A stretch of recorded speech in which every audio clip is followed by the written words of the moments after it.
Everyone, Mrs. Kickert here. Today I'm going to be reading you a story about one of my favorite characters, Curious George.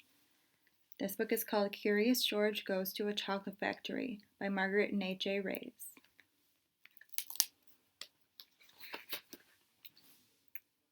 This is George. George was a good little monkey and always very curious. One day, George went for a drive with his friend, the man with the yellow hat. "Look, George," the man said. "There's a store in that chocolate factory up ahead. Let's stop for a treat." George loved chocolates. Inside the store, boxes of chocolates were stacked everywhere. But the man with the yellow hat found his favorites right away. "George," he said, "wait here while I buy these, and please stay out of trouble."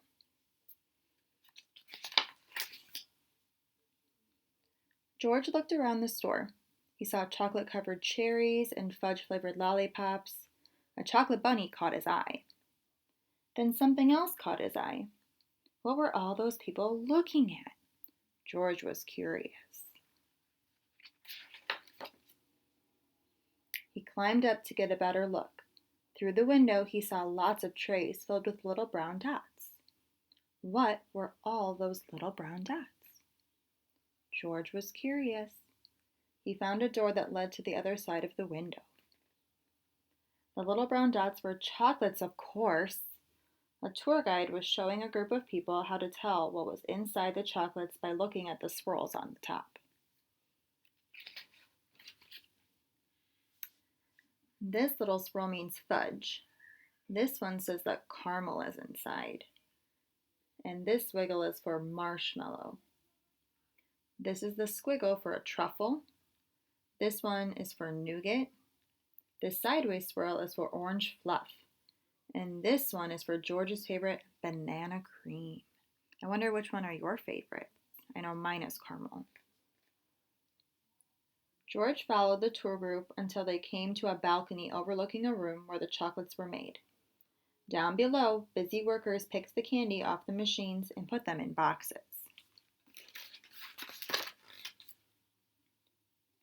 These were the machines that made the chocolates with the swirls on top. The chocolates came out of the machines on long belts. But how did they get their swirls? George was curious. He climbed down from the balcony and up onto a machine. George peeked inside. He was trying to see what was making the swirls when all of a sudden, I wonder what's going to happen.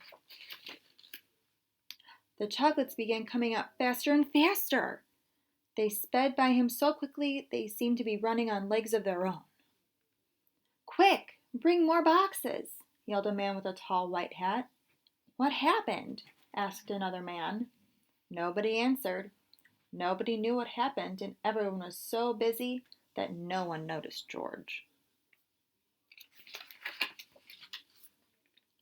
The workers began to fall behind, and the candy began to fall off the end of the belt. "Save the chocolates!" yelled the man with the tall white hat. Meanwhile, George saw one of his favorites whiz by. He tried to catch the banana cream chocolate, but it was too fast. He chased it to the end of the belt.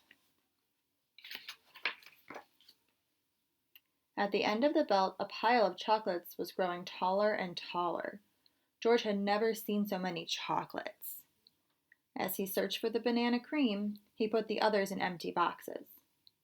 George was a fast worker. Someone noticed and yelled, "Bring that monkey more boxes! He's helping us catch up!" Not all the chocolates made it into the boxes, but no more chocolates fell on the floor.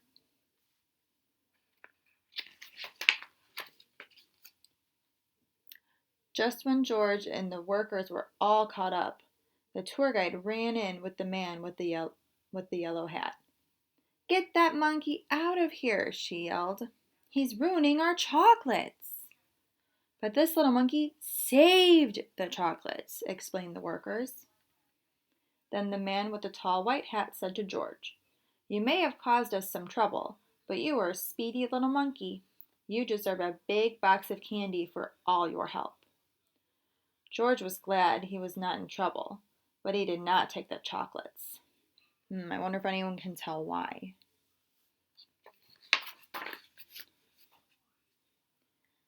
Back in the parking lot, the workers waved goodbye as George and his friend got into their little blue car. "George, are you sure you don't want any chocolates before we leave?" asked the man with the yellow hat. George was sure. I don't know if anyone noticed, but one thing I noticed is he's holding his tummy, so I think he has a tummy ache. Did anyone think that too? I hope everyone enjoyed hearing Curious George Goes to a Chocolate Factory. I know I enjoyed reading it. I hope everyone's having fun and is safe at home. See you later.